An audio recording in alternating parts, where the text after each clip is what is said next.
is time for a brand new episode of Gimme the Hot Sauce. This is episode 54. The Bulls are off and running. They're 7-3, near the top of the Eastern Conference. They are 5th in the league as we come to you on this. We're recording on a Tuesday evening.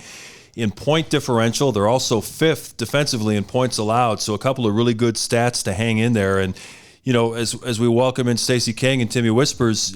When I heard Kevin Durant after the game, he had some glowing things to say about the Bulls, talking about their aggressiveness, the fact they have high-level shot makers in Zach and DeRozan. Too bad he signed that extension with Brooklyn. Sounds like he might like playing in the Windy City. Well, I watched the interaction, and I saw Javonte Green, I saw, Caruso, Lonzo Ball. They all had some really good conversations on the court. Now, I would love to have been a fly on the court to hear it. But it seemed like they had some really good interactions. And the good thing about this team, the way they're playing, and they're getting national attention now. Their people are taking notice because, Brooklyn came in here, they were 7-3, I think, or so they were a really good basketball team. This is a team that's favored to come out of the Eastern Conference. Utah is a team that's scheduled to really make some noise in the Western Conference. And the way in Boston, the way they came back and demolished Boston. I mean, these were really big wins. This is not like the Sisters of the Poor. In the preseason, everybody talked about, well, they're playing Cleveland, they're playing Detroit, and let's see them play against some real competition. And so, temper your excitement with this team. Well, here they come out the gate, just rolling through teams. And, with the exception of, the 3 games that they lost, this team could very well be 10-0. Or worst case scenario, 9-1. I think, Bulls fans, it's funny because you watch Twitter. We read Twitter a lot and social media. Yeah. And when they lost to Philadelphia the first time, then you heard people, well, yeah, it's a tough game. They came back and they lost. And then the second game, they were like, well, they lost to Philadelphia in their bench, And then people start jumping off the bandwagon. Oh, they're not as good as we thought. Yeah. You got to stay the course. It's a long season. They're not going to go 82-0. They're going to lose some games. They're not always going to, go out there and knock your socks off with the way they play. They're going to lose some games sometimes. So, just temper the expectations a little bit. Don't jump off the bandwagon because they lose a game. There's going to be a lot of teams lose to Philadelphia. Philadelphia is still a very good basketball team without Ben Simmons. Mm-hmm. They have, their team, Seth Curry looks like his brother. He's closing games for Philadelphia. Not Embiid. He's closing games down the stretch. You got Embiid, who's a force.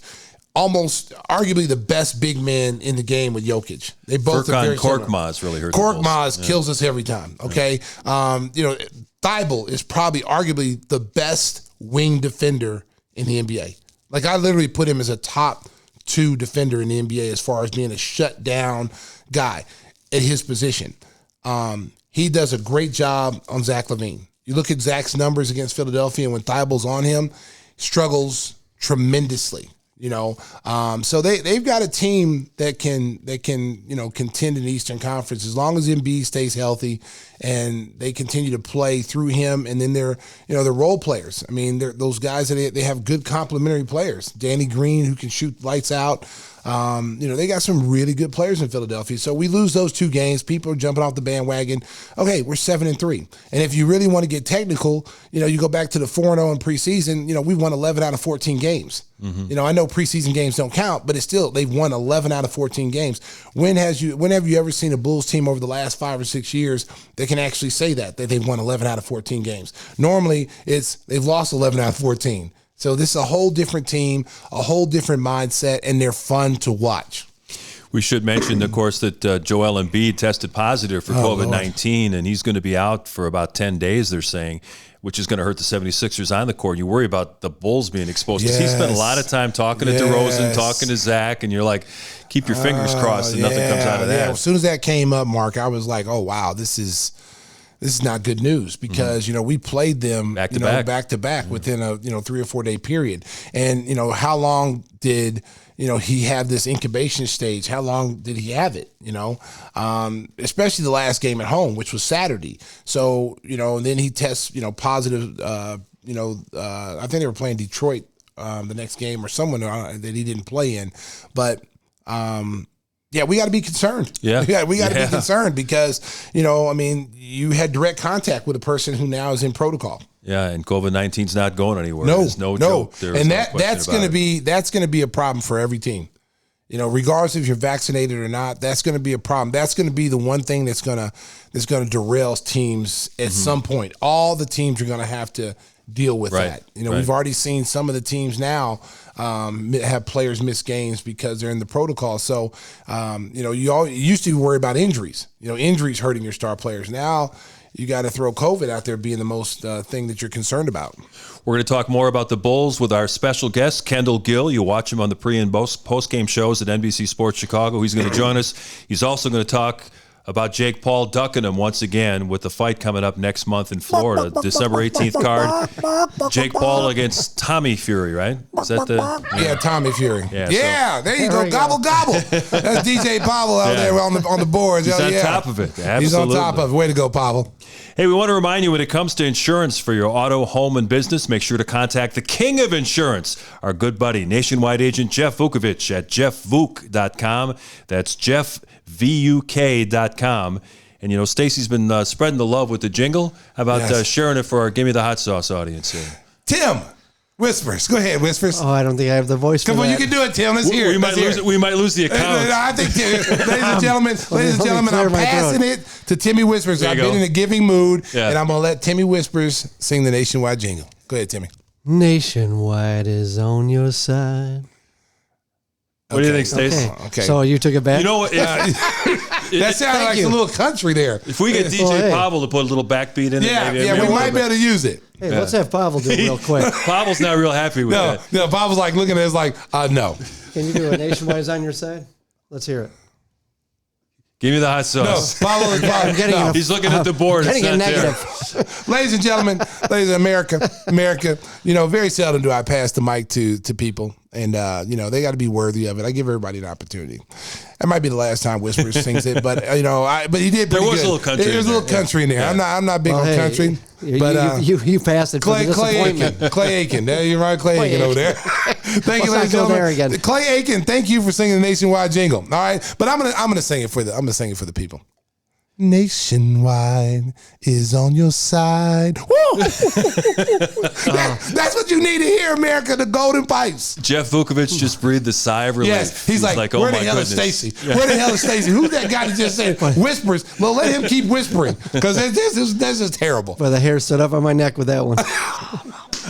Too much information. Yeah. TMI, too much information. Just like Kendra Lust. Take it easy over there. Those sweating.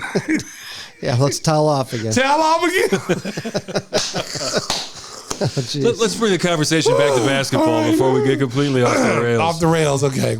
Hey, Kobe White's been cleared to practice, which is a nice development. He's been working with some contact with some of the development staff. They were kind of, carefully easing him back into this thing. How long do you think it's going to take? A couple of weeks before they get him in the game? Yeah, we were just talking about it last night. Just being cleared to get some contact and stuff. You got to make sure he doesn't have any setbacks because once you get into the game, teams are going to be setting screens, and these guys be setting these hard screens. And knowing that he's got a hurt shoulder, that's what you got to worry about. Rushing him back too soon. If that shoulder's not 100% and he's pushing himself to get back because he sees how the team is playing, and of course you want to be out there. And then also the fact that Io now is in the rotation. He's been looking good. Yeah, Io's in the rotation now. This is one of the guys that you're going to be competing with minutes, and also Caruso.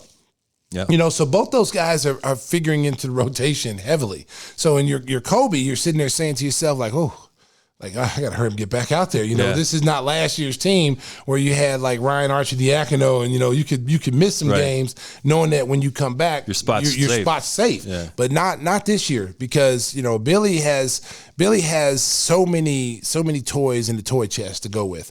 Like there's so many guys on that team. You got to also remember too Javonte Green, who actually is a guard, who they're playing at power 6'4". forward. He's guarding Kevin Durant. He's guarding Kevin Durant. He's rebounding against 7-footers. So he also is figured into the rotation. Now you got Derrick Jones out there. I like the way the team is set up because this reminds me of like my old Bulls teams, okay? Where what I mean by that is that you're fostering competition at every position. No one can take a night off because the guy behind them is licking their chops to get that opportunity. There's guys on the bench, like when we play, with the exception of Michael and Scotty, but everybody else, we were like, okay, I hope he messes up so I can get in. That's how you were. I mean, of course you're saying, we want to win. I hope you play well. Of course. But there was, all of us were like, okay, if he ain't doing a job, I'm ready to go in. And practices were competitive. There were fights in practices. We pushed each other.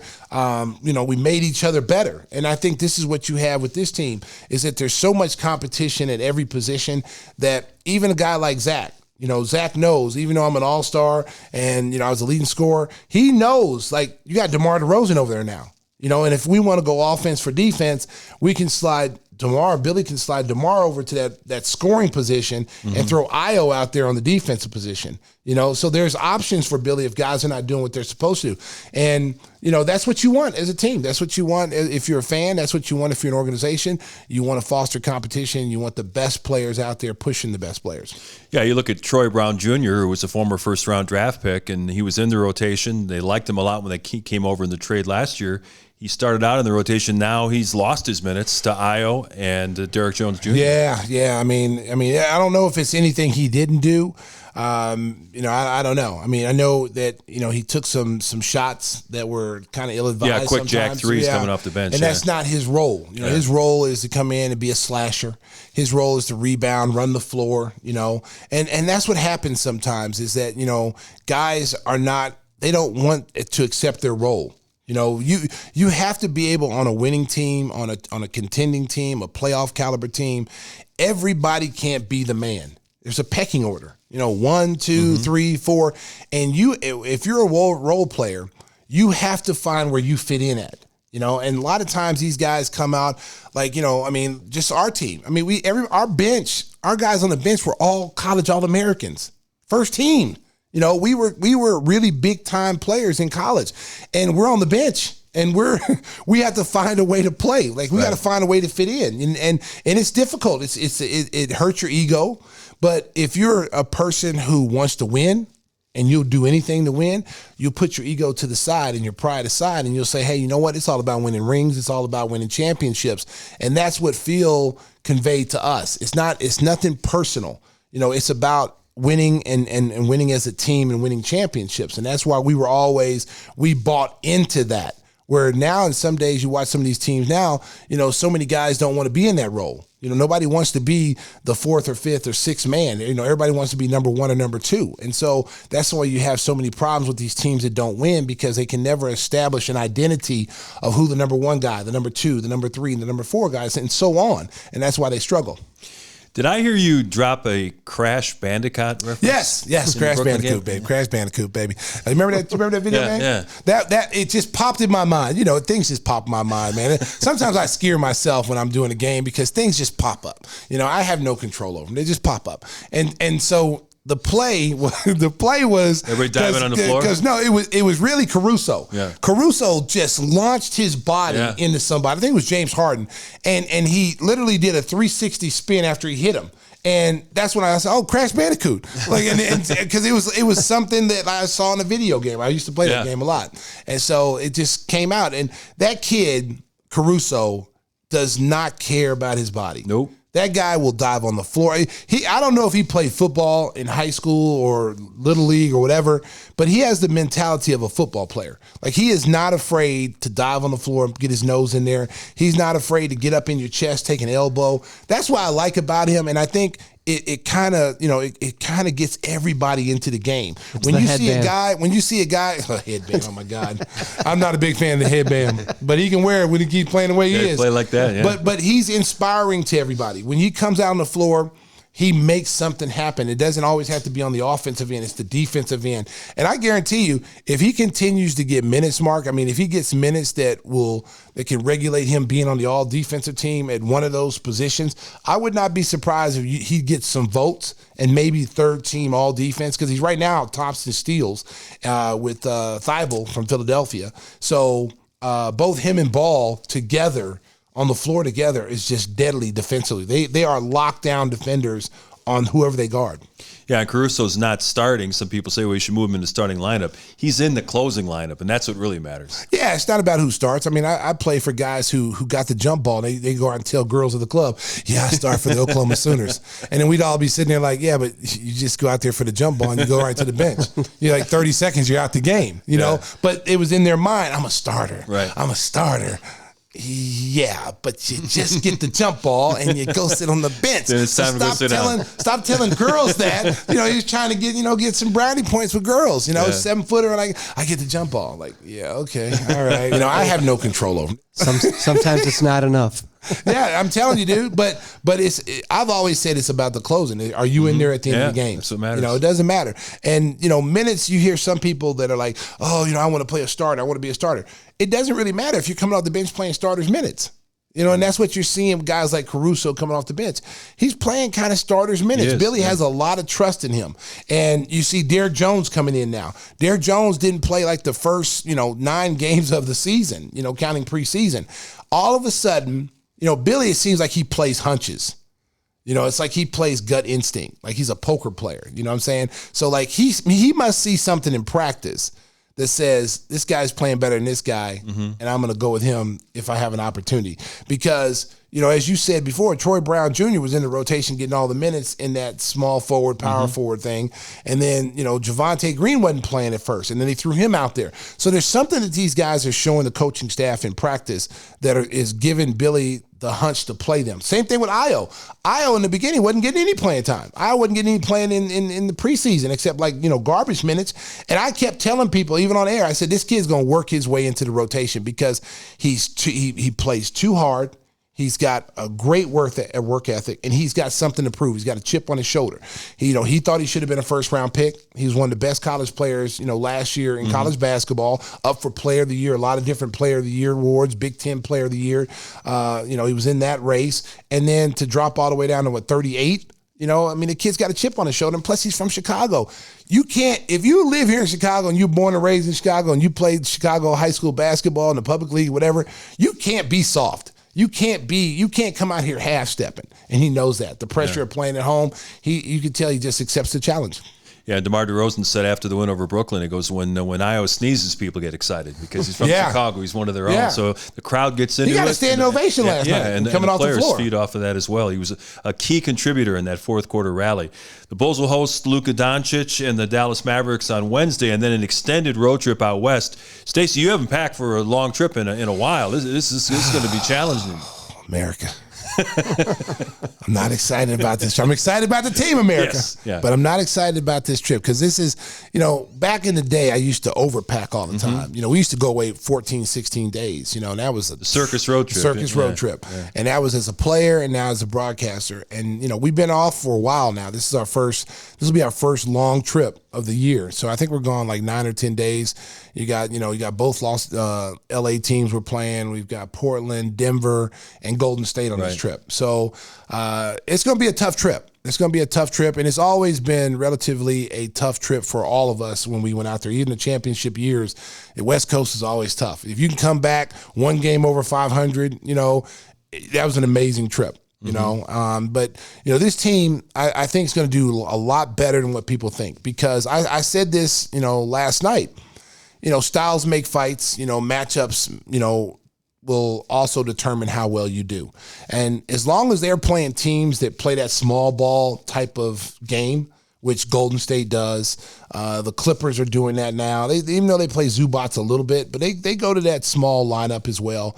The Lakers, Anthony Davis is more of a wing player anyway, so they're kind of small ball. And Portland, all those teams out west except for Denver are small ball teams. So the Bulls, I think, will do quite well on that trip. It's going to be interesting to see Steph Curry on Friday night. He had a 50-point game on Monday against the Atlanta Hawks, and a lot of people are saying he could be the early season favorite for MVP because the Warriors are 9-1 and they're still waiting on getting Clay back. America. I said this about Golden State last year when they were getting beat and they were playing all these reserve players, Poole, Pascal, all these guys that they were playing in the lineup, giving them starters minutes. They were getting killed. People are like, Golden State's done. They're finished. No, Steve Kerr and their front office did a great job of developing. It was all about development last year. They knew they weren't going to be in the playoffs. They knew that if they were going to be in the playoffs, it was all going to be based on Steph Curry's health, Draymond Green's health, and if worst case scenario, they were going to be in the play-in game, and they were. Okay, that in their eyes, that was a successful season because what it showed them is that we developed a lot of guys, our rotational guys who are going to be the meat of our rotation when we get everybody back. So when Steph's healthy, we get Klay Thompson back, Draymond back. We got Wiggins. They went out and made a move for who's filling their small forward role. He's been better this year. Wiseman's got to come back and be hurt. From injury. They are going to be a deadly team, and they are a deadly team right now. They are shooting the basketball like it's the end of the season. They're not missing 3-point shots. Steph Curry is, I tell you what, man, he might be the greatest shooter when he's done of all time. Seriously, there's been a lot of great shooters, but this kid might be, when it's all said and done, his numbers are going to say that he was the greatest shooter of all time. 33 years old, it just seems to be getting better with time. A 50-piece. 50-piece, yeah. Wow. Ooh, with a grape soda, baby. 50-piece with a grape soda. There was a crazy incident in Denver last night. We'll talk about that with our good buddy Kendall Gill, who's getting ready to join us on episode 54. He knows a little bit about the sweet science of boxing. Kendall Gill, next on Gimme the Hot Sauce, episode 54.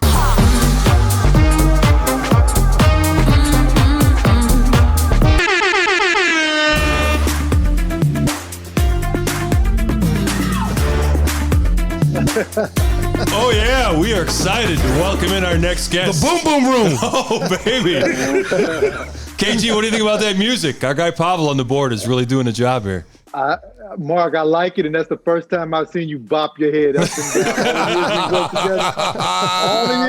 All the years we worked together. That's right. I knew you had rhythm like that. Hey, no jacket and tie required. We're in the Sriracha studios, and anything goes. He doesn't even have to shave. He come in looking rough like he'd been up in the mountains all week. No, I see. Well, KG, you're looking good. Obviously, you guys are getting a chance to have some fun on the pre- and post-game shows. It's been a while since the Bulls have had a winning team. What's it like to enjoy some winning basketball, and what do you think of this group that AK has put together? Well, I'm sure Stacey can identify with this, but, I look forward to going to work because now we have a possibility to win every game, and I was actually talking to some guys at the barbershop earlier today, and I said, if we had our whole crew and Vucevic is not in the slump, we have Pat Will and Kobe is coming off the bench. I said, this team could possibly be 10-0 because you go back and you look at the 3 games that they lost. We only lost by a couple points with the exception of the last game against Philly. But, I think, with a couple plays here and there, specifically against the New York Knicks when they started to blitz Kemba Walker off of the screen when he was hitting all those 3-pointers. You do that earlier, that's a win because we take one of those 3-pointers away, we win that game. In Philly, if a couple calls go our way, we make a couple baskets, defensive stops, that game goes our way. So, I really enjoy watching it. I really enjoy watching the evolution of Zach LaVine because, when he first came here, yes, he was a talented player, but you're starting to see him learn the game and him going to the Olympics, getting that experience around the top players in the league. I love the way now and I talked to him about this a couple years back, saying, listen, man, you should try to add the post game into your game. You're starting to see that now. I think he posted up 4 or 5 times yesterday, scored maybe 3 times, but that started in Philly. I think that him playing with DeMar DeRozan, seeing how DeMar posts up, seeing how DeMar is a master of the mid-range game, it's I love watching it because it's an exciting brand of basketball. We got a true point guard in Lonzo Ball, even though I think sometimes Lonzo is sometimes a little too unselfish. Yep.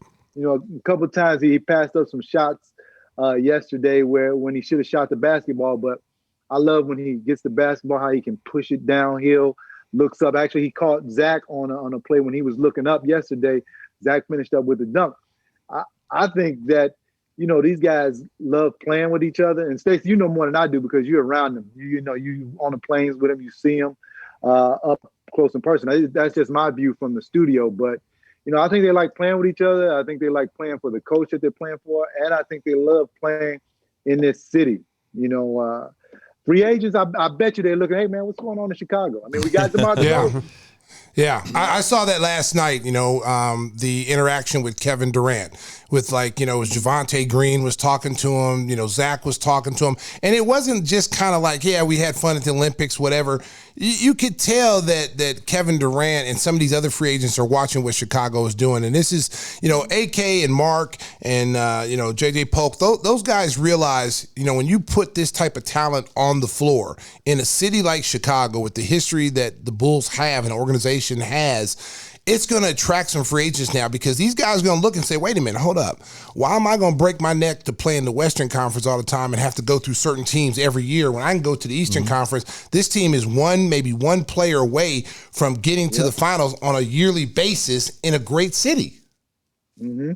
You're right. And look, my parents haven't been to a game since the Derrick Rose era. That's the last time they asked me for tickets.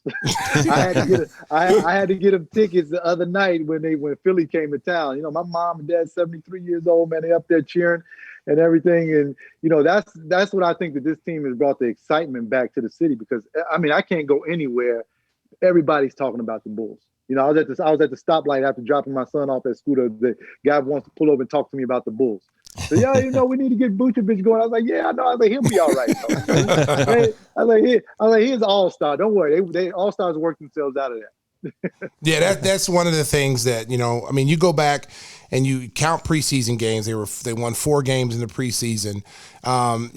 They've won 11 out of 14 games. And I know people don't want to count preseason, but from considering where the Bulls have been the last 5 or 6 years, to win 11 out of 14 games has been pretty impressive. And I was telling Mark before we came on the show, the one thing that I've noticed, people say, well, you should have beat Philadelphia. They didn't have all their guys, whatever.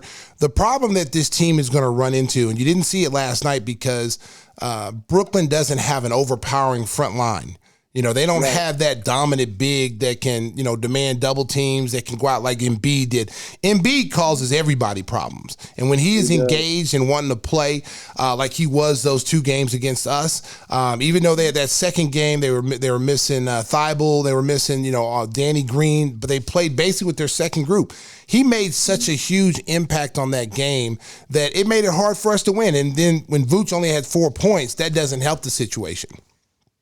No, it doesn't help the situation. And Stacey, this, of course, playing with Scotty and all of your teams, you need 3 guys that can really put the ball in the hole. And, I felt that against Philly, we were really playing 2 against 5, in that, especially in that second game.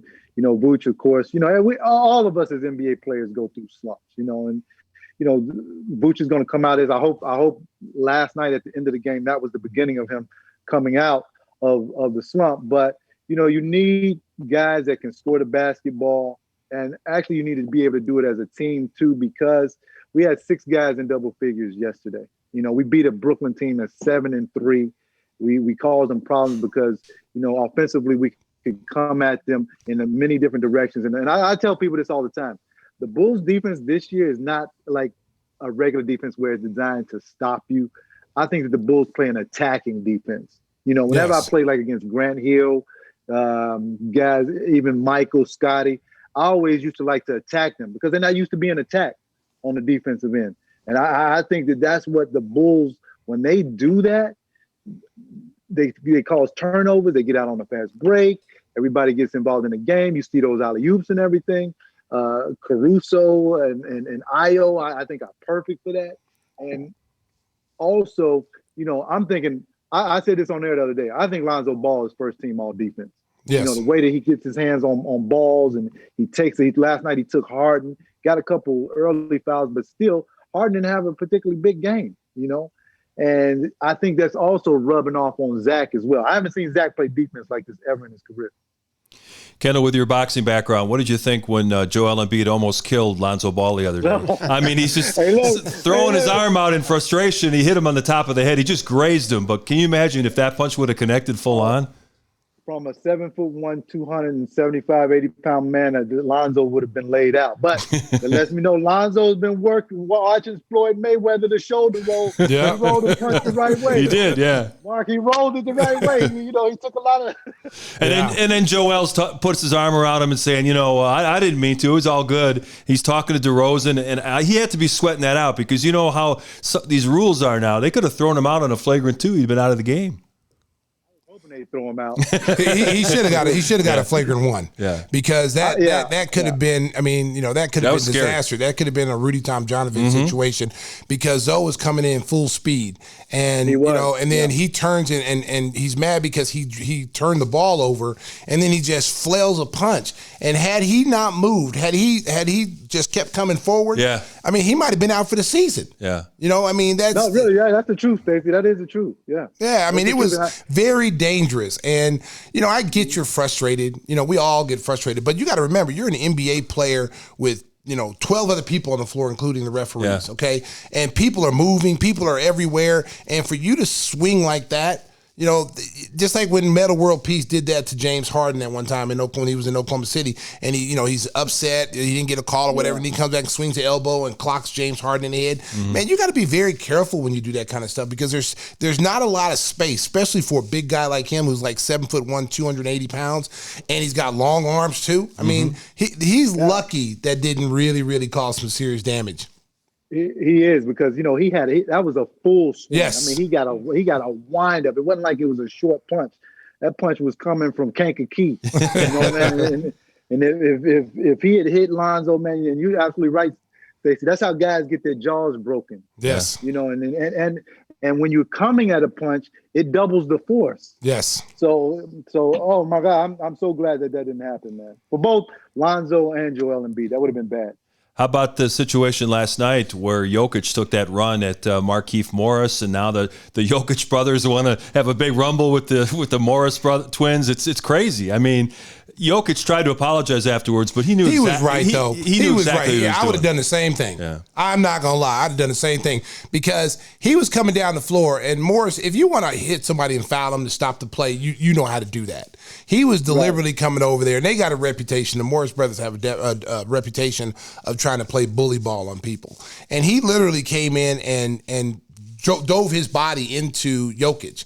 And that's why, I would have done the same thing. He got a 2-piece, for real. He did that to me. Yeah, and I believe you, Stacey. I remember Stacey getting in a couple of brawls when he was playing, man. I mean, Stacey. I don't play. Stacey got a temper, man. I don't play, man. As long as it's within the rules. If it's within the rules, it's cool. Okay, I hard foul, whatever, yada yada. But when you go outside the rules to try to hurt somebody, because you watch that video, Jokic was jumping in the air to make a pass, right? And if he clips him and hurts his knee and blows his knee out, tears his ACL out because he threw a hip check at him, that ends his season and maybe messes up his career. So I can understand why he got mad. And then Morris walks off like he didn't do anything, like I'm the innocent guy. Well, that's all Morris has got left now. The skills are gone for Markieff Morris. I mean, all he is a tough guy. Yeah, but you can't be running around. See, you got to, Kendall, he got to know who he's talking to. Because you don't know where these boys come from. These boys is in the war. They just fighting in the war, bro. This ain't like some dudes that grew up in Southern California riding skateboards. I mean, these dudes is dodging bullets and missiles and fighting hand-on-hand combat. Right. And you over there threatening them, talking about you going to get them. And you know what? Funny thing, they didn't even have a Twitter account, Kendall. They started a Twitter account the Jokic today. brothers, They started it today to answer what the other Morris brothers said. Marcus Morris was talking about they gonna get Jokic or whatever and circle the date or something. Taking notes. And what they didn't know, Kendall, was when Jimmy Butler was wolfing and doing all that wolfing and come on back to the back and I'll take you on, bring it on. The brothers was in the stands coming down. They were coming down in the arena. They had to be held back by security. And they're almost all as big as Nikola Jokic. They're like 6'9", and they got tattoos all the way up to their earlobes, to their forehead. They look like I'm telling you, dude, like in Training Day.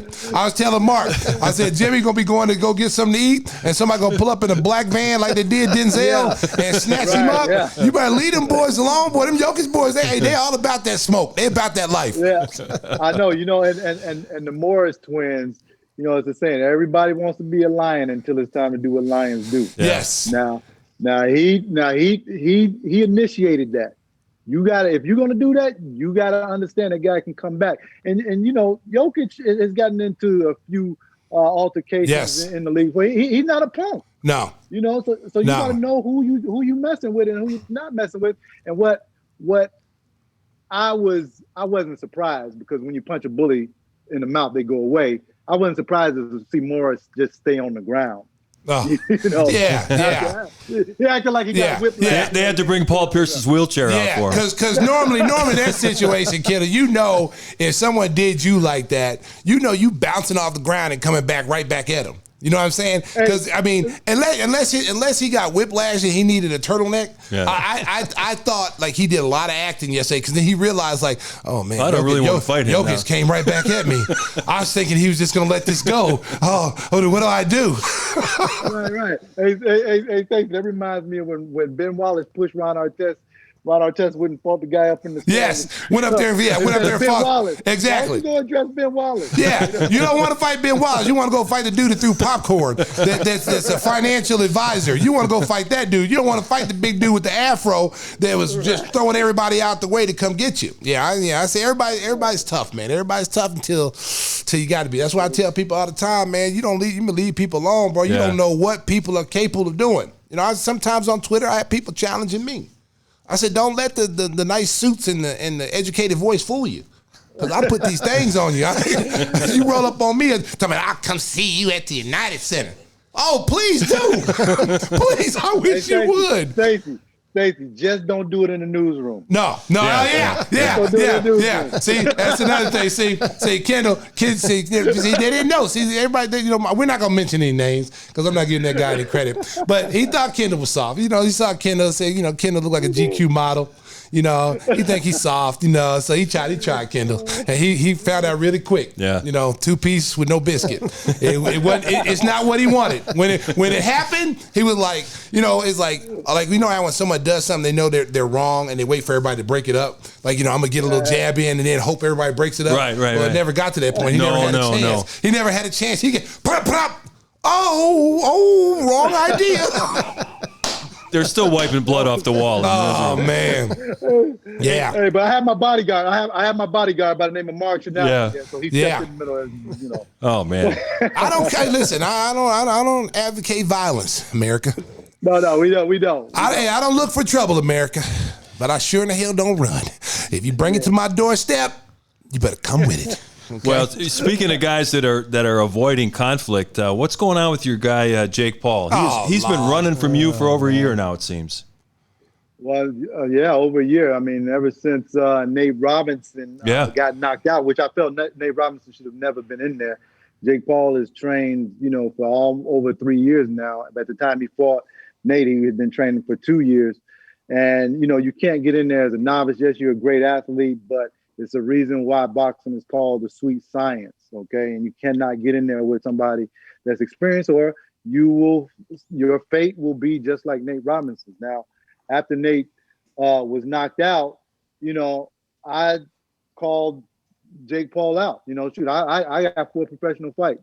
I've been training I've been training for like 17 years, ever since I retired from basketball. And kept calling him out, had conversations with his trainer. His trainer, kept giving me the excuses, oh, you're 50 years old, this and that. You only have 18,000 followers, this and that. And I said, okay, wait a minute. So I called Stephen A. Smith. And I said, Stephen, I want to fight Jake Paul next. Stephen A. Smith goes on First Take, ESPN's #1 show, and says, Jake Paul, Kendall Gill will fight you. I called Shaq. And I say, Shaq, go on ESPN ringside for me and bet money on me against Jake Paul. Shaq has 18 million followers, more than you, Jake Paul, if any of your friends are listening to this. So does Stephen A. Smith. Now, the relevancy is there. Now, I know he's heard this. You can't get called out on ESPN and ESPN ringside and not know about it. So he knows about it. His team knows about it. So, Stacey, I actually called Mark last week and we talked about this. The president of Showtime, Steven Espinoza, Showtime Sports, texted me and said, Kendall, are you interested in fighting on the Jake Paul undercard? I was like, absolutely, because I'll win this fight. And I've been calling Jake Paul out for almost a year and a half, been training for a year and a half in anticipation of this. He takes it back to Jake Paul's camp. We haven't heard from them since. Okay. Wow. And 4 days later, 4 days after they send me the text, and you know, I had my promoter continue to reach out to him and everything. 4 days later, they select Darren Williams, our NBA frat brother, also my brother from Illinois, to fight, which is now Frank Gore. That came out today. Okay. Former, well, soon to be Hall of Fame running back from the San Francisco 49ers. So he's totally avoiding me. He doesn't want to fight anybody with any skills. You know, Darren Williams has an MMA school down in Dallas, does very well. I'm sure that he'll do well in his fight against Frank Gore. And, you know, the reason why they set up undercards is to set up the next fight. Yep. So I believe that Jake Paul wants to fight the winner of Darren Williams and Frank Gore. I think Darren Williams wins that fight. Then he goes on perhaps to fight Jake Paul. But Jake Paul, as much as I love Darren, you should come fight somebody that's 4-0 just like you, you know. And you know, I'm actually pissed about it, because I've been training for the longest in anticipation to fight this guy.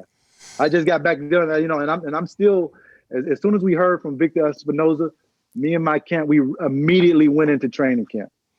Well, here's the thing. Here's the thing I'm looking at. I mean, one, you know, he doesn't want to fight anybody that could be a threat to actually beat him. And I'm sure he's done his homework, because he had to. He had to look you up, see what you've done, see your skill level. And then picking, you know, Darren Williams, who's not a boxer. You know, yeah, he might have an MMA, but I mean, Tyron Willie did MMA, and look what happened to him. So it doesn't matter. If you look at Frank Gore's going to win that fight. I'm just going to be honest with you. Have you seen the videos of Frank Gore training? Frank Gore has been training boxing. He's just like you. He's been doing boxing on the side.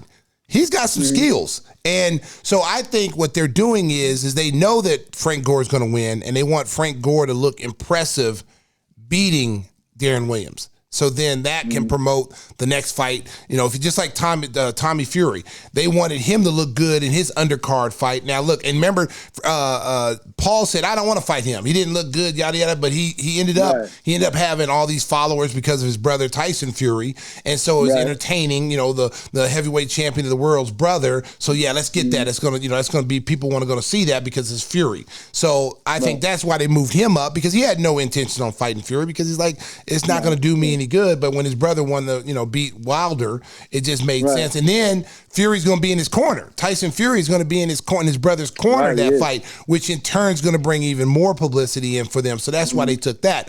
And I also believe that they want Frank Gore to win, and win impressively, so they can sell another fight, which didn't make any sense. I go, why wouldn't you put Kendall, because we've been calling him out on Twitter for, man. Yeah, I know. I appreciate it. Man, I'm like, man, because you got to, I mean, someone's calling you out, you know, and you're, and fans are calling you out, because, like, I got a lot of followers too. And I ain't like that, but I got a lot of followers. And they're retweeting stuff. And I know it gets back to their camp. And I just think they're ducking him because they know that Kendall has some skills, and that they don't want to see somebody like that. Yeah, see, Stacey, and the thing is, they're trying to get fighters that don't know Jake Paul is front foot heavy, meaning that all of his weight is on his front foot. He can't get out of the way of a guy that can jab. They don't want to fight anybody that knows Jake Paul his two punches are a check hook, a jab to the body, and that BS overhand right hand that he throws, leaving his whole right side open for a liver shot. All these things I know, you know, and I'll capitalize off of. And, you know, I swear to God, man, if I was ever in the ring with him, I'm stopping him within 3 rounds, because I'm going to walk him down the same way that Tyron Woodley did. Actually, Jake Paul, in my opinion, did not win that fight against Tyron Woodley. Tyron Woodley gave it away. Yes, he because did. He would not throw. He wouldn't throw hands, and it's the same thing he does in UFC. He's got all this talent and hand speed, and he waits for 2 rounds. He doesn't throw a punch, and then he goes crazy the last round. But you already gave 2 rounds away to your opponent, and you are not going to win unless you knock him out. And it was the same thing, and he hurt Jake Paul in that fight and couldn't finish him. He stopped. And I was just like, what? Yeah. It was almost, because I read something the other day. Someone pointed out to me that, I don't know how true it is. So you know how the internet is. They're undefeated. So the internet, there was some kind of contract saying that whoever fights Jake Paul can't knock him out. And it was actually on the internet. I was just like, and then so somebody showed me that. So that's why Tyron really didn't go after him and finish him. And it kind of made sense, because when you hurt somebody like that, Tyron really in UFC would have been all over that guy. He'd have been all over that guy. And he held back and then let him get his feet back, let him get his senses back, and let him back in the fight. So that kind of had some validity to it. Yeah, man. And you know, I'm looking at the fight. I'm like, and Tyron Woodley is running around doing one of these after he has him hurt. No, you got to go finish him. Yeah. You know, that's what you're supposed to do. So I heard a lot about that clause in the contract too, Stacey, but I guarantee you, if I ever get the opportunity to fight him, there ain't gonna be no clauses in that. He's gonna be facing a barrage of punches while I'm coming forward to walk him down. Also, too, a guy comes in with his chin up in the air. His footwork is terrible. You know, I just somebody is going to expose him one day. I just hope I'm the guy. I don't understand too, though, Kendall. Why wouldn't they just go ahead and add you to the card anyway against another guy who may be a prospective opponent later on? Because if you see, like, say you're on the card with Frank Gore, and let's say you look more impressive than Frank Gore, and then they're saying, hey, okay, this guy right here, this guy, I want to fight him because he looks way more impressive than the other 2 guys. So I don't understand why they wouldn't just put you against someone else that has 3 or 4 fights, or another athlete, another professional athlete, to be able to pick between the 2. Because if you ever watch those fights, when you order those fights, there's like 8 fights on there. Yeah. You know, and so I don't understand why they just couldn't add you on there and say, hey, or you tell their promoter, say, hey, listen, I want to fight this dude so bad. You can give me anybody, and I'll be on the card. I don't care. Give me anybody. I'll fight. Well, Stacey, that was the plan. That's what we tried to do. But, you know, he took Steven Espinoza, takes it back to Jake Paul's camp, and he says, no, find us somebody else. You know, so that's the ultimate duck. You know. Yeah, it is. Yeah, it's the ultimate duck. I don't want the guy on the fight on the undercard. So because when he wins, he's going to call me out, and I'm going to have to fight him because everybody is going to put pressure on me to do it. Yeah. And then the money train ends. The money train ends. He doesn't make any more money. His girl leaves him. You know? Because, you know, he's got a good-looking girlfriend. I know that. And Stacey, we've been around pro sports for a long time. We know they're not always with you for the money. Yep. Jake Paul is not a good-looking guy. He's schluppy, and he doesn't have any personality. So I know she's with him for that. Okay, so all you Jake Paul fanboys and girls, if you're watching this, you go back and you tell Jake Paul what I said. Okay? After he loses to me, his girl's leaving him, everything. She's gonna haul ass. Guaranteed. Well, we'll keep pushing forward here on Give Me the Hot Sauce. That's something we want to see happen, no question about it. Hey, before we let you go, I know the high school basketball season is about ready to start, and there is a young man by the name of Phoenix Gill who's ready to make his mark on the hardwood. And I know he's been working hard during the offseason. He threw down his first dunk last spring. Tell us about your oldest boy and his prospects at St. Ignatius. Well, he's coming along. He's really progressed. You know, this summer he started. And Stacey, you know this about your sons, and Mark, of course, with your children, and you know how they start to grow over a period of months, and you start to look at him like, oh God, he looks like a man now. Yep. You know. So you know he's actually about 6'2" now as a freshman, and you know he's starting to come into his body. He's doing really well over there at St. Ignatius, and you know I'm just hoping for the best. I'm trying to be that dad that's not overbearing. You know I have a hard time doing it, but you guys have already been through it. That's why you know I would appreciate you guys' advice sometimes. You know, but I want to let him run his own race. Blaze his own trail, you know, and he's doing that, you know. So a good student. So I can't argue with him about anything, and I just can't wait to this basketball season so I can see him with the other high school students. I got one more question for you. So, what do you think about Scotty and his situation right now? Because I like to hear what former players think. And so what is your interpretation of what Scotty's doing right now in his book and his alcohol and how he's attacking everybody basically? Stace, I love Pip. Pip is one of the best players I played against. Yep. He was great. I just don't see how this could do any good, because what I've seen Michael do nothing but praise him. I saw him praise him in the Last Dance. I saw him praise him when he won the MVP award. He gave Scotty the car, I guess, and always held Scotty in high regard. And Scotty's one of the 50 greatest of all. I know they had 75, but I mean he's one of the 50 greatest of all time. And his I think he tarnished his legacy by doing this. Not ruined it, but tarnished it a little bit. Because he's a lion. He doesn't need to tell everybody he's a lion. Yeah. So there's no need in trying to go at Michael and others like this. You Scottie Pippen, man. There's no need for that.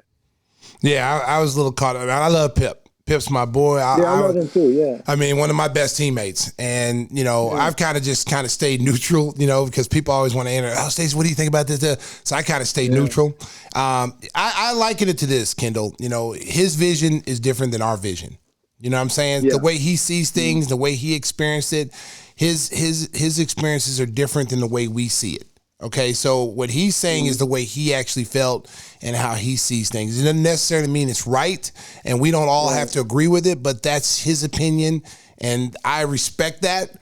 But, on the same token, I was there. I played with him, so I know things behind the scenes. Is MJ the greatest teammate? No, by far no. But I do know that he really, really helped Scotty's game and really, really tried to elevate Scotty's game. So some of the things that Scotty, said, especially like with the Phil Jackson being a racist, like I said last week, Phil Jackson can be a lot of things. He can be a jerk. He can be an ass. He can be a whatever. Okay, weirdo, with the smoking and the white buffalo running across the room, doing Zen in the table with eyes closed, humming. But one thing he's not a racist. And if he was, in this league, he would have been exposed a long time ago from his teammates in New York, other players who played for him as when he was coaching in the CBA. It would have been exposed a long time. You cannot go through NBA lifestyle and not, if that's who you really are, that it doesn't come out at some point. No, I totally agree with you. All my interactions with Phil, I've never seen that, and I've had a number of interactions with him. And, maybe, and I like the way you view it, Stacey. Maybe we can't see the things that Scotty is seeing right now. But, I just wish it hadn't happened. I just wish he would have wrote a book saying from my view, and not said anything else about, all the Michael Jordan stuff in the organization and things like that. So, but hey, look, Pip, I only played with him for a season, but, still one of the best teammates I ever had. And I wish him the best. And I hope all of this stuff goes away. And I doubt whether Michael and he will ever be friends again, because how MJ holds grudges. Yeah, he holds grudges. Yeah. Hey, Kendall, you said you were at the barber earlier today. Is that why you're wearing the cap, or is everything good under there? Oh, no, it's good. All right, just checking. I actually I did my road work earlier, so I had my hat on. It's a little nippy outside, so I don't like to be sweating and not have a hat on. All right, just checking. Kendall still looks like he's 25. Hey, Whispers is concerned. He doesn't say a lot, Kendall, but he showed a little concern there for you, buddy. I see. He tried to get me at the end. That's what he normally does. Yeah. He throws a grenade in the middle of the room and it explodes. Well, Kendall, thank you so much for joining us. Give our best to Wendy and the boys. We'll be following Phoenix over at St. Ignatius as they get ready to start their season. I'm glad you guys are having fun again as the Bulls are on a roll, getting ready to head west. The crossover tomorrow, baby. The crossover tomorrow. That's right. You tell Will that Adam is not appreciating the little short jokes that he's been trying to sneak in on us. Hey, look. We're gonna have to give Will a 24-second clock too. Yeah, because he take up the whole questions. Oh my God. Yeah, you need what y'all need to do. What y'all need to do is you need to go first. Don't defer. You need to go first and get your question out the way. No, I always go first, but then when he's asked the second question, Will take 3 minutes. Yeah. It's like, hey, buddy, just email it to us. Email the question to us. We'll answer it on air. We don't have a lot of time in the crossover. Hey, we're going to have to get the Sandman, give him the hook out there. Friday night at the Apollo. Yeah, definitely. He does ask long questions. He does. Now that you brought that to my attention, we need to monitor that a little bit better. I still have nightmares of the producer screaming in my ear, we got to get to break. I'm like, talk to the man on the end. It ain't my fault. Hey, Mark, I guarantee you tomorrow night I'm pulling out the 24-second clock. There you go. Oh, yeah. That's a good idea. Oh, that's a good one. Yeah. All right, KG. Right, hey, we love you, man. Thanks for coming on the show, and we hope we get you that fight set up for you down the road, all right? I'm going to be out there walking you out to the ring. I'm be out there. Right. I'm be out there hype man. I'll be like the hype man out there. Jake Paul, you suck. You're getting knocked out tonight. You're going to be Bundini. Oh, yeah. That's right. Give him the hot sauce, Kendall. Give him the hot sauce. That's right. That is our great friend Kendall Gill on Give Me the Hot Sauce. Coming up next, we'll talk a little Justin Fields and a little UFC when we return on Give Me the Hot Sauce, episode 54.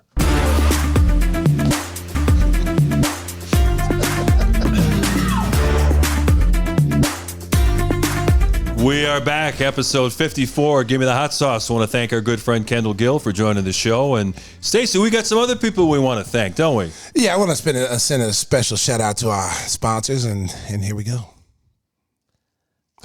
America. I can't wait. Angel Water is Chicagoland's largest water conditioning service for healthy water for healthy you and a healthy home. Water makes up 60% of your body and 75% of your brain. Angel will test your water for free with code KING21. Call 847-382-7800 for a free water test and a healthy water plan with code KING21 at 847-382-7800. It's what I have used for over 20 years. And she'll like it too. And she'll love it too. Oh, you beat me to it, Mark. Everybody take a drink between sponsor reads. Yeah, take a drink. Yeah, that's a good idea. And special shout out to my boys over at Windy City Limousine. They provide championship service, and making a reservation is so easy, it's a slam dunk. Let Windy City break the full court pressure of traffic and get you to your destination in style and on time. Very nice. I'm not done, Mark. Don't interrupt me again. Contact us at 866-94-WINDY. That is 866-94-WINDY. And I want to tell you, America, I use this limousine service all the time. And I'm never late. And she'll like it too. And finally, drink. Yeah, let's drink. Everybody drink. Everybody drink. I keep forgetting. Yeah. How do you forget? You like to drink? Let's get that. I know, because I guess I'm always drinking. As you know, America's happy hour in the Sriracha studios today. And finally, if you like hot sauce and barbecue sauce, then you are listening to the right show. Give Me the Hot Sauce has the best small batch organic sauces to spice up your kitchen and your love life. Chicago-style red sauce with a garlic twist. Our St. Pat's Verde green sauce, which is my favorite, with extra avocado and cilantro. And our King's Q, named after me. A bold, spicy, and sweet sauce, just like your boy, Stacey King. Use code HOTSAUCE21 to get 21% off your first order. That's HOTSAUCE21. Peep this, for 21% off. Get it? 21% off? Stacey King 21. If you didn't get it, okay. I'm sorry. America. Order today for the holidays and make sure you get your sauce. GimmeTheHotSauce.com, and she'll like it too. I don't know what just happened.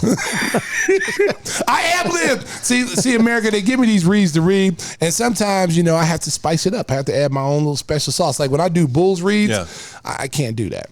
I'm PG rated. I have to, but on my show, I can do what I want. You can do whatever you want. One take, Frank, baby. I get to say whatever I want. The Stacey King live read segment is going to become very popular. Yeah. You give me, sponsors, if you want something, you want me to read something on air, hey, sponsors, we don't turn nothing down but our collar. Quickly becoming America's favorite drinking game. Stacey reads spots live. Did we drink? Did we drink for the last one? No. We didn't drink for the last one. Shoot. Oh, let's go. Let's do that. Where do you get your kegs, Tim? Maybe we get a sponsor read there, too. That'd be the Onion. I think we got to go and talk to them. The Onion? Oh, yeah. I'll tell you what. What is this I'm drinking, IPA? Yeah, the Misfit IPA. And Misfit the America. Radio Free Pilsner. Misfit IPA. America. Yeah, it's time for I was a little bit skeptical about the IPA because, I'm a Stella man. I'm a Heineken man. I have to admit, America, this IPA was pretty nice. It's converted a lot of people. It's converted me just for today because there was nothing else to drink. Wow. Hey, a lot of Bears fans were toasting the play of Justin Fields on Monday night against Pittsburgh Steelers. He led the Bears on 3 touchdown drives to get them in front by 1 point. Unfortunately, couldn't hang on to get the victory. But, Stacey, we've been talking good things about Justin Fields ever since he was drafted, and I think for the casual football fan, they finally understand how special this kid can be. We have a quarterback? Well, I'm going to tell you something. I'm going to tell you something, America. That kid did everything he could to win that game yesterday. The officials took it away from him. And we need to find out. I'm signing a petition right now to find out what the hell was wrong with that official. Tony Correnti. Is that his name? Yeah. Yeah. We need to find. Steve Wynn and Tony were spotted having a steak dinner last week. I don't know. I mean, I don't know if they're on FanDuel. I don't know. They have something on the game. I don't know. But I'm going to tell you something. Some of the calls in that game were ridiculous. Like you just sit there. Like how about the neutral violations with Quinn? Like it seemed like do you not know to line up? I mean, was that obvious that he was offsides by an inch? Yeah, but that's not a player. You cannot give them the opportunity to call that. But still an inch. You take a step back. I mean, but how many guys I've seen guys like be just as close as he has? Yeah. Especially guys with a reputation of being a pass rusher. They're not as tight with those guys. Man, it was just so obvious on Monday night that, something was not right about that game. But a low block between the tackles, which is a call you are supposedly can't make, and then it's not reviewable. Why is that? What's a judgment call by the referee? So they couldn't review that. But he didn't make it. You're talking about the cut block near the goal line. Yeah, that's in the rule book. They're trying to protect guys' legs, but he didn't even make contact. He whiffed on the block. But also within the box, you can't even make the call. It's not valid. It was just there were some calls last night that I don't know all the officiating rules. And plus we were playing last night, so I had taped the game. So, seeing some of the game last night, I was just like, I don't even know about refereeing football games. I'm like, that was the worst call I've ever seen. The worst call though was when they said the guy was taunting.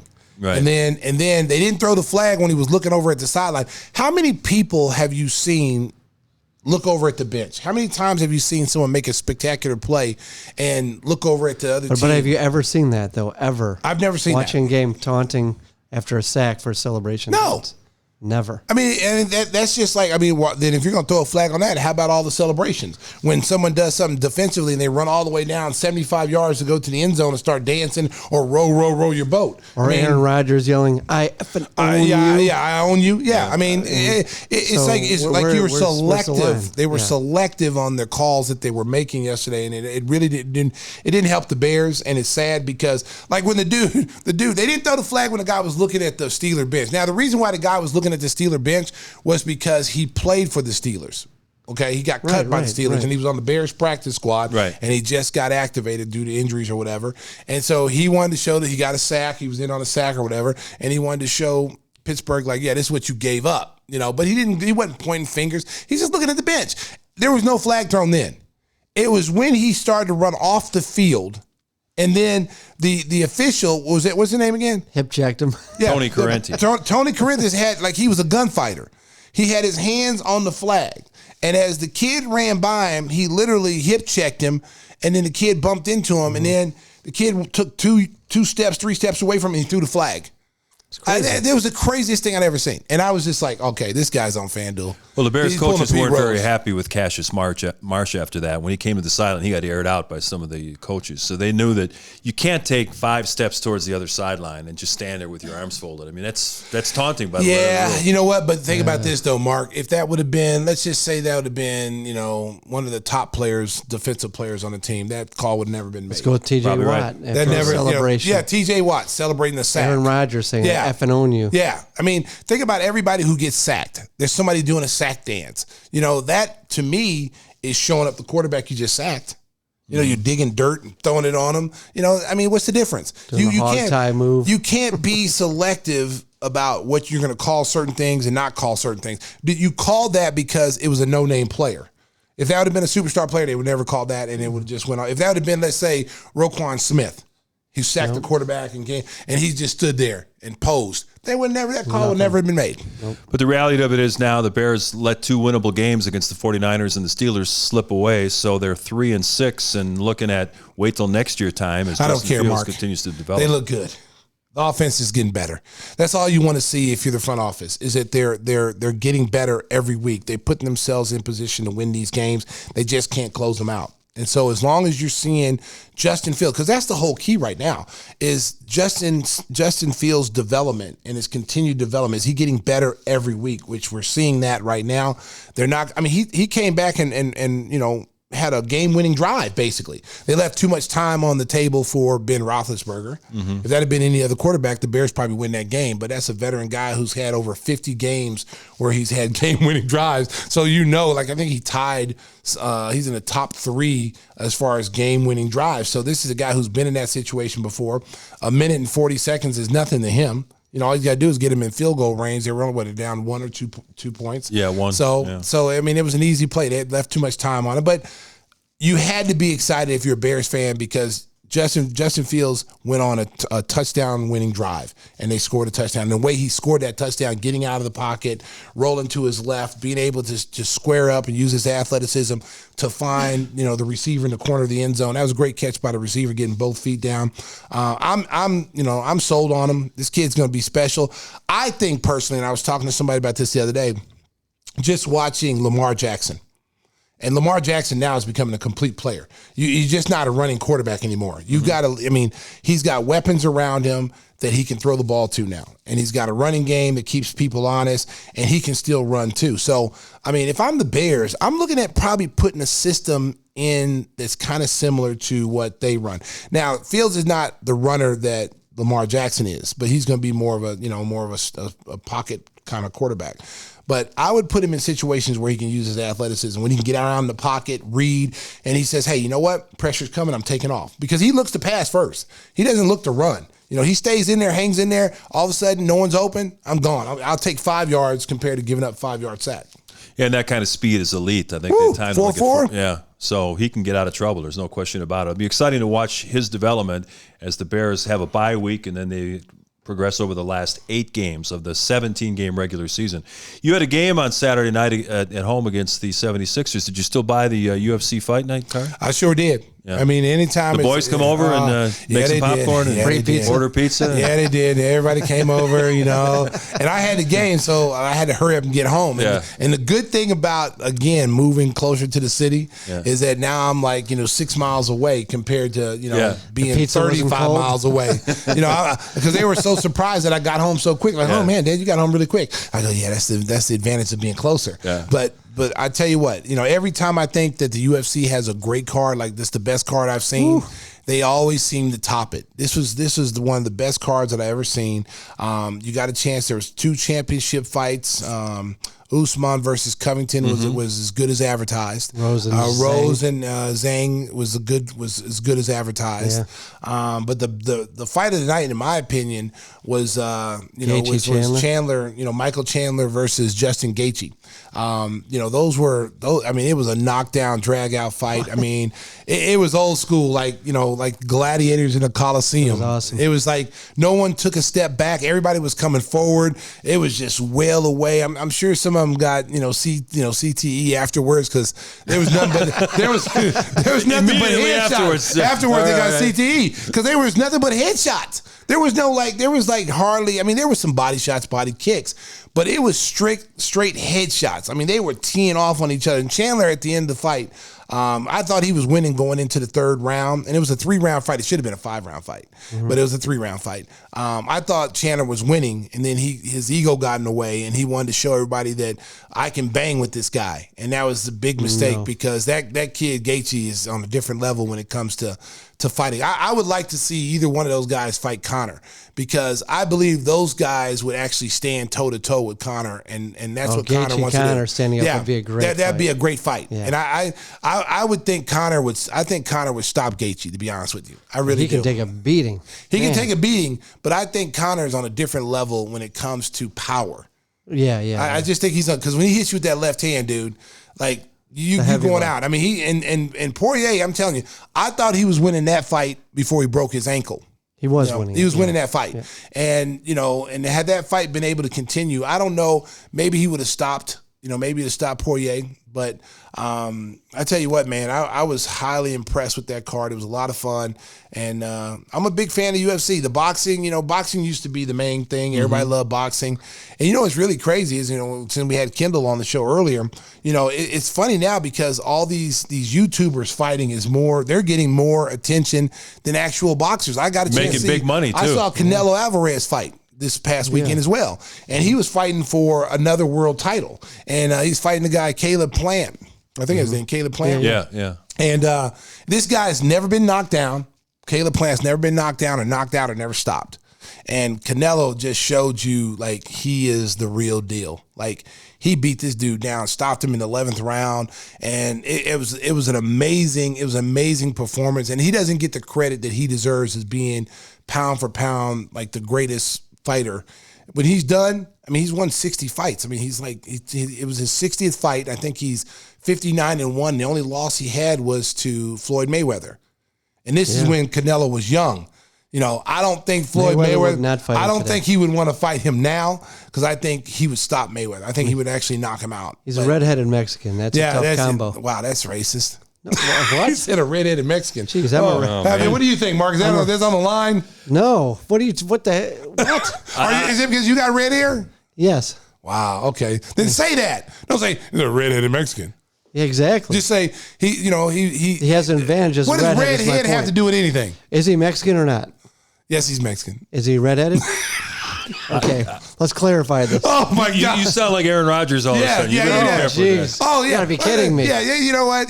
Like I said, he's taking the sensitivity. Listen, first of all, the man can fight. The man can fight. He's awesome. And then Usman from the UFC wants to fight him, which is a big mistake because there's no way in the world. And I'm like. So what do you think about that fight?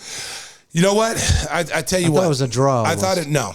I thought Usman won. I thought Kobe. Oh, he won, but it was darn close. Listen, I think what happened, like Kobe gave too many rounds away in the first 2 or 3 rounds. I would agree, yeah. See, when you give away rounds and you're not active, you can't expect to win a fight because now there's only 5 rounds. So if you give away 3 rounds of a 5-round fight, you're not going to win. That's going to go down to split decision or unanimous win for the guy you're fighting. Had he done like he always does and press the fight and take it to Usman, it might have been different. Because the last 2 rounds, he came to him and he hurt him a couple of times.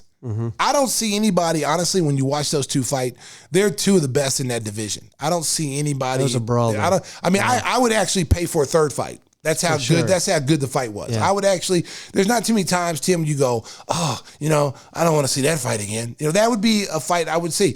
I understand now that Kobe Covington wants to fight, my man Jorge Masvidal. Oh, Masvidal. Yeah, now he wants to fight him, and so the winner will get to fight Usman for the title.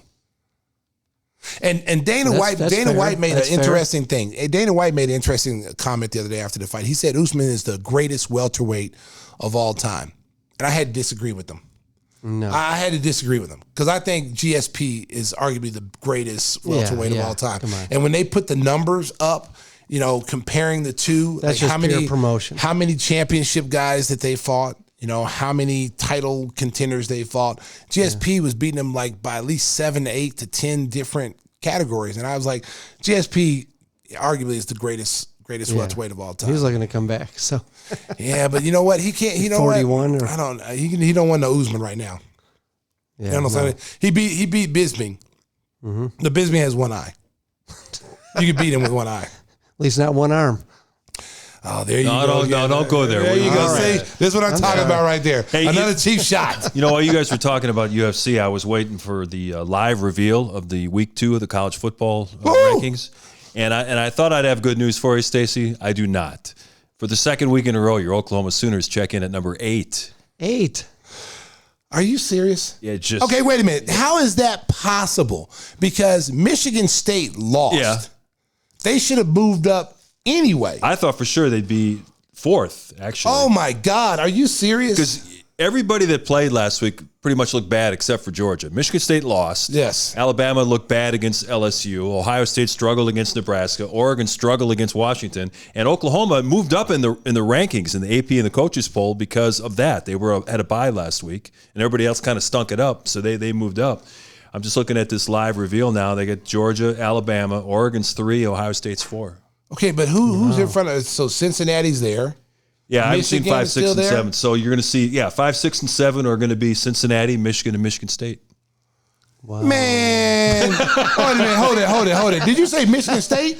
I haven't seen it. This is a live thing. We are taping our show on Tuesday evening as they are announcing the week 2 rankings in between their college basketball doubleheader on ESPN. Cincinnati has just checked in at 5. Who in the hell is doing these polls? Like it's a nationwide panel of former players and athletic directors. They must hate Oklahoma because there's no way in the world Michigan State should be ahead of Oklahoma in that poll. No way. You lose to Purdue. Yeah. I'm sorry. Right? No. Oklahoma just in that case should have moved up to 6. Just in that poll should be up to 6. I'm disappointed. I'm serious. This what makes you think college football is corrupt. You need to write a letter. Seriously. We were idle. We destroyed our team that we played the week before with a freshman quarterback, and then you had us at 8. Okay, we're undefeated. There was 4 teams with 1 loss ahead of us. Mm-hmm. See, when you got 1 loss, I don't care what your strength of schedule is. If you got 1 loss, you should not be ahead of undefeated teams. You should not be, especially top 10 teams. So if you got a top 10 team, then they should be up there. And I'm disappointed. Listen, I'm speaking for all the state of Oklahoma. We are highly disappointed. And you know what? We're not going to cry about it because we don't cry at Oklahoma. Okay? What we're going to do is we're just sitting back in the weeds waiting. And people are going to pay for this. They just finished the reveal. Michigan is 6th. Michigan State is 7th, which also doesn't make sense because Michigan State beat Michigan. Exactly. Mark, don't rub salt in the wound anymore with those comments. I don't want to hear any more of you telling me this thing because now I'm just telling you what's going on. This is a live Mark, show. You know what, Mark, I don't want to hear it anymore. You just know how to just hurt a person. You just brought up the fact that Michigan lost to Michigan State. Michigan State lost, but Michigan's still up there ahead of us and Michigan State. Yeah. That hurt, Mark. I would just prefer you not say anything. Let me read it at home. I think Tony Correnti is the chairman of the college football. Yeah, you know what? I'm drinking some more IPA. IPA. Oh my goodness, this is terrible. Oh, Lord. That is wrong though. Seriously, yeah. They just need to go. What is it? Is it NCAA where they have like a 12-man? 12 teams. I don't even know why they bother doing these week-by-week rankings because it's all going to sort itself out in the last 3 weeks anyway. Because Oregon's going to lose to somebody in the Pac-10. I don't know if they play Stanford. And the Big Ten will all sort itself out because they all play each other the last couple weeks. But Mark, here's the thing, though. If Michigan State loses to Purdue, and then Michigan lost to Michigan State the week before that, and they still didn't move these guys down then it's making you wonder, like, who's picking these things? What do they have? Is this kind of like, like how they do but under the table type stuff? Because it's what it looks like. Because there's no way in the world Michigan should have been ahead of Oklahoma after they lost to Michigan State. Boom. Sorry, I don't care. And then Michigan State lose to Purdue. There's no way those two teams should be ahead of an undefeated Oklahoma team. No freaking way. And especially when Oklahoma is consistently in the top 4 of those college polls. They're always playing in the playoffs anyway. And they've got some tough games coming up. We still got Oklahoma State, which is going to be tough. And I don't know who else. Oklahoma State's probably going to be the toughest. I think they play Baylor, too, this weekend. Oh, it's this weekend? Mm-hmm. Are we home? I'm not sure. But, yeah, it's Oklahoma-Baylor. America. If Baylor always gives us problems. Dang it. Are you serious? You got Baylor? Yeah. Baylor lost to TCU last week. But that means nothing. It means nothing when it comes to Oklahoma Sooners. We are everybody's Super Bowl. You saw Kansas? Yeah. Kansas didn't win a game in the Big 12 in 25 years. They got up. They looked like Newt Rodney's ghost came out and said, "Come on, baby, win one for the Gipper." The beginning of the game, first half, there was 20 people in the stands. When they found out they got the lead, they started texting people, "Hey, we're going to upset Oklahoma." And all the students came out of the dorm and they filled up the stadium. Yeah. And they went home sad. Okay, they didn't think you're win. more upset about who that board is of people. What is it? Condoleezza Rice and Yucko the Clown? I forgot about that. Condoleezza Rice. She's not on the committee anymore. She's not on there anymore, but they've had some strange people on there. Yeah. You're like, I need names. I need Mark. That's your job. Krusty the Clown. Listen, the Krusty the Clown, Mr. Burns, Mr. freaking Burns. Yeah, I need you to find out, Mark, because you do the investigating reporting. Yes, I need you to find out who is on that committee picking these teams. I'm going to call my friend Chuck Gowdy. We're going to look into it. Yes, I need to know. Get to the bottom. Stacey King suggests corruption in the college football we need Chris Hansen. Chris Hansen, if you're out there to catch a predator, I want you to go catch these people who are cheating the college football fans. Okay, catch the corruptor, exactly. So I want you to go up there and say, "Chris Hansen, you always do it. What are you doing here?" You thought we were going to talk about some football, didn't you? You thought we were going to talk about football. You thought we were talking about the polls. We need to talk. Well, we had a lot of fun until the last 5 minutes here on Give Me the Hot Sauce. We want to thank our special guest, Kendall Gill. We want to thank our sound engineer, the great Pavel. DJ great Pavel. job today. Give me some guns, Pavel. Where's the guns at, Pavel? Hit the guns. Where's the gun? You know the guns? The rifles? There you go. I've been shot. I like that, Pavel. And DJ Pavel. Stacy's Sponsor Reads, a brand new segment here on Give Me the Hot Sauce. If you need something read, if you need a card read to your wife or your husband and you want it sexy, call me and I'll read it for you. And Stacy getting ready to hit the road. An extended road trip coming up for your Chicago Bulls. I'm on the road again. I can't wait to get on that road again. Isn't that country? No, this is hip hop version. You get ready to get a throat punch, Whisper. Seriously, man. Pablo, I think it's time for the goodbye music. Yeah, get the music, Pablo. Yeah. There you go. Yeah. Oh my goodness! It's only preseason. Oh yeah. The great calls of Stacey King. Get ready to hit the road with the 7-3 Chicago Bulls. Road sweep. Yes. America, thank you for tuning in for another episode of Give Me the Hot Sauce, because we are your podcasters' favorite podcast show. And remember this, Nationwide is on your side. And drive home safely, Chicago. And make sure you grab some hot sauce on the way out the door.